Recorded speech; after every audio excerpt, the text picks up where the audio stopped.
Let's talk to Nicole Elliott. She is a private investor and technical analyst, and more importantly, she's an author of her second book, which I've been asked to plug. I have the first edition, Ichimoku Charts, an introduction to Ichimoku Kinko Clouds, update and revised second edition, Nicole Elliott, and it says on the back it's £29.99. And as we know, Nicole is a very good technician, so I'm going to back that. Nicole, very good morning to you. Hello, Nick. Right, we've got three thought-provoking slides, as always. A little bit of emerging market activities. Let's kick off with the Brazil Real daily Ichimoku chart. If you had your book here, okay, it might age you, but nevertheless, one-way price action. That's right. What I think the thing to remember here is that perennially, emerging markets are fragile. They have different dynamics to the sort of developed world, shall we say, both in terms of their markets, the underlying problems in their countries, infrastructure, deep pockets or not. They've got all sorts of things which, when push comes to shove, they struggle. Okay. We kicked off with Argentina a month ago, cap in hand again to the IMF. How depressing is that? More recently, the focus has been on Turkey, and this week, President Erdogan has bowed to the inevitable, allowed the central bank to raise the interest rate by 300 basis points. I mean, none of this, 25 basis points, will we, won't we? Take note, Mr. Carney. And that's because the Turkish lira has lost 30% of its value so far this year. Right. Okay, so, I mean, that's too much to deal with and quite unsettling, and we've talked about that here on this programme before, Nick. Do you remember? Yep.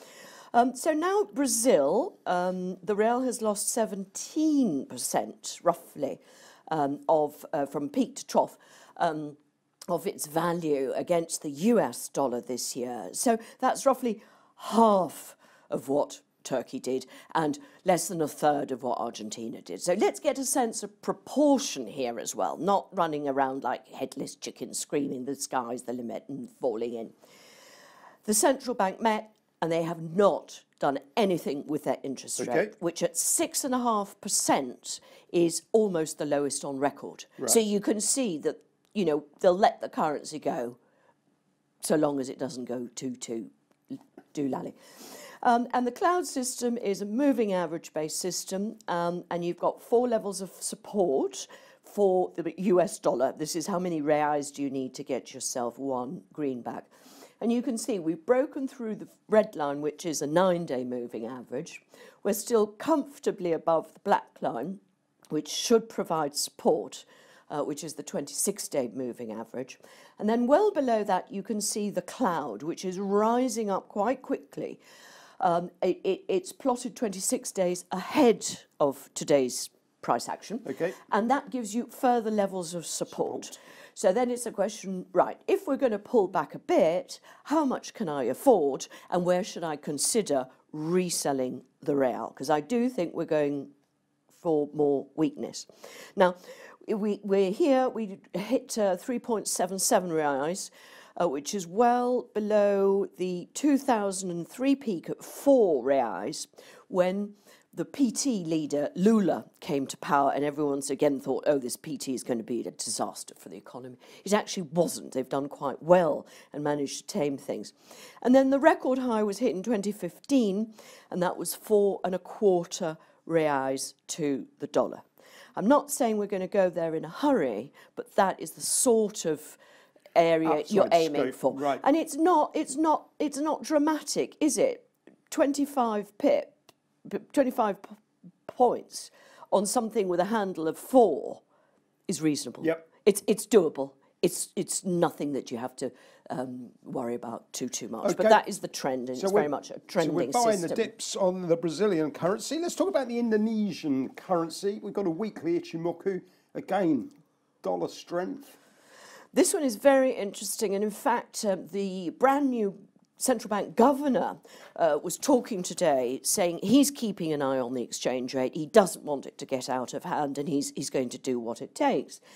Now, interestingly, this one this year has lost 7% So less than half of the real, again, you know. I mean, their internal dynamics are quite good, but they did last week put up their key 7-day repo by 25 basis points to 4.5%. Okay. So we were at record low, like so many countries around the world have next to nothing interest rates one way or another. But you can see that here we've got a sort of hybrid, haven't we, between an emerging market, but it's got some of the features and the sort of levels that you'd expect from a developed market, haven't you? Interest rates at 4.25%. Well, that's perfectly respectable, isn't it? And particularly sensible, seeing as your CPI is 3.4%. So you've got real interest rates there. You know, not do-lally-land, but just anyway. This one you can see, it's only recently broken out of what had been a peak at 13,600. That's that horizontal line. That's capped the rupiah actually since early 2016. So hence the nervousness here, because it's so sudden. Right. The devaluation is just so sudden after a long period of very stable exchange rates. I think there's more to go. It's not going to be completely silly whatever. But the 2015 high was 14,730. Okay, so we hit 14,200 this week. You know, give it a little time to settle around here, but then we've got another 500 rupiahs to work our way through, and then we'll see how it goes. Now, in the Asia crisis of 1997, 1998, which I remember very well, we actually hit a record high of 16,800. The trouble was we started at 2,500. Right. So that's a 500% devaluation. Now that I call a crisis, a big crisis. It's interesting that on that resistance line on the chart there, basically it was the third time it broke out, and it didn't even look back to basically test old resistance into new support, which shows an underlying strength of the US dollar, doesn't it? That's right. And look how interesting also the way in the most recent move kicks off from support from that rising cloud. Well, first horizontal, now it's rising.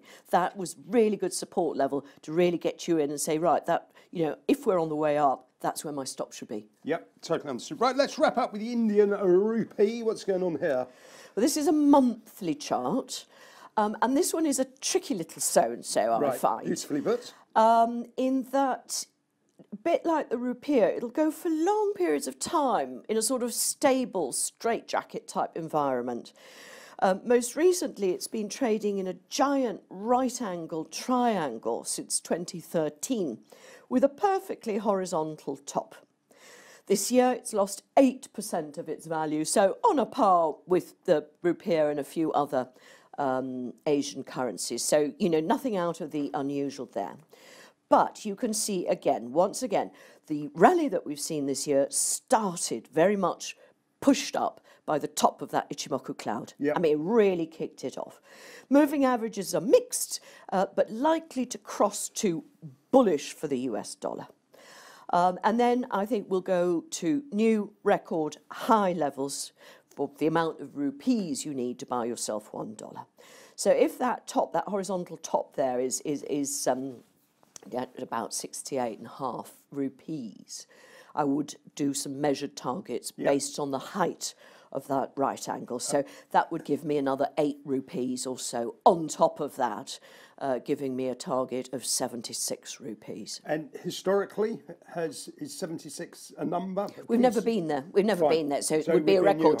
Yeah, exactly. It would be a new record on that one. And I think something that would, as I say, this one is so tricky because when it goes, it really goes. You can see in some of the instances on the left-hand side of that chart where you have these triangle consolidations, and then when they go a lot. It's almost as if it was like a managed exchange rate, that you hang on there for as long as you possibly can, and then you just give up. Well, again, the technicals have worked very, very well on that chart. It looks very clear to me which way I would be, that's for sure. Excellent. On that note, Nicole, Ichimoku charting, updated second version, available in all good bookshops, I guess, or online? And online retailers. Nicole, always nice to see you. Thank you very much indeed.